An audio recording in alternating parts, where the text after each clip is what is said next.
IDFC first bank में 590 करोड़ रुपए का फ्रॉड सामने आया है। रविवार को बैंक ने इस फ्रॉड के बारे में जानकारी दी है। फ्रॉड बैंक के कर्मचारी ने ही किया और जिस खाते में ये फ्रॉड हुआ वह हरियाणा सरकार के विभागों का खाता है। फ्रॉड बैंक की चंडीगढ़ स्थित एक ब्रांच में हुआ है। फ्रॉड का पता चलने के बाद हरियाणा सरकार ने अपने सभी विभागों से कहा है कि वे अपने खाते बैंकों से शिफ्ट कराएं। सर, कैसे हुआ ये फ्रॉड?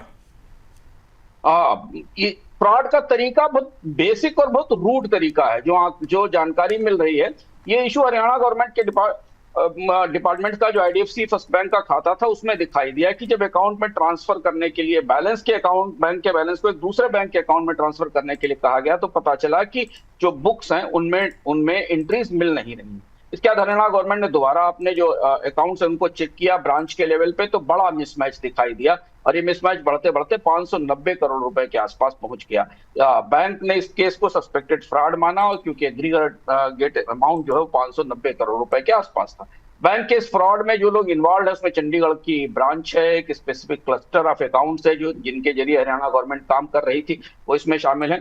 आईडीएफसी फर्स्ट बैंक ने कहा है कि इसके कुछ एम्प्लॉइज इस पूरे मामले में इस फ्रॉड में इन्वॉल्व थे। मोडस ऑपरेंडी वही रही है। ऐसा दिख रहा है कि गवर्नमेंट के डिपार्टमेंट्स के जो खाते थे उन खातों में डिपॉजिट्स में की मॉनिटरिंग में कई डिस्क्रिपेंसी थी, जिसका फायदा इन स्कैमर्स ने उठाया है। पर ये काफी चौंकाने वाला मामला हुआ है आईडीएफसी फर्स्ट बैंक का और इसका असर हमें बाजार पर भी दिखाई दिया। मार्केट में तेज गिरावट दिखाई।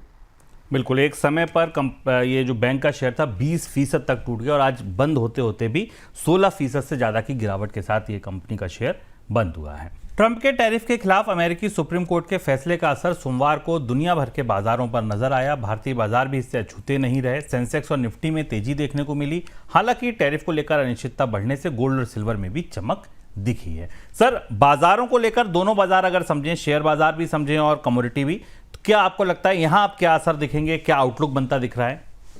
बाजारों ने शुरुआत में जब कोर्ट का फैसला आया तो अमेरिका के बाजारों में तेजी दिखाई दी। उसके बाद फिर 10 और 15% के टैरिफ आए तो बाजार फिर हिचकते दिखाई दिए।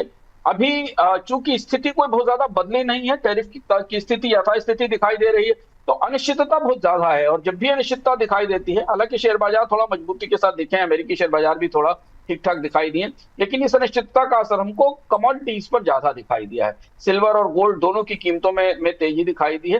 क्रिप्टो को हमने जरूर टूटते हुए देखा है, क्योंकि क्रिप्टो में अब और ज्यादा दबाव बनता दिखाई दे रहा है। तो जैसे जैसे ग्लोबल ट्रेड नैरेटिव बदलता जाएगा, चीजें बाजार प्रतिक्रिया करते जाएंगे।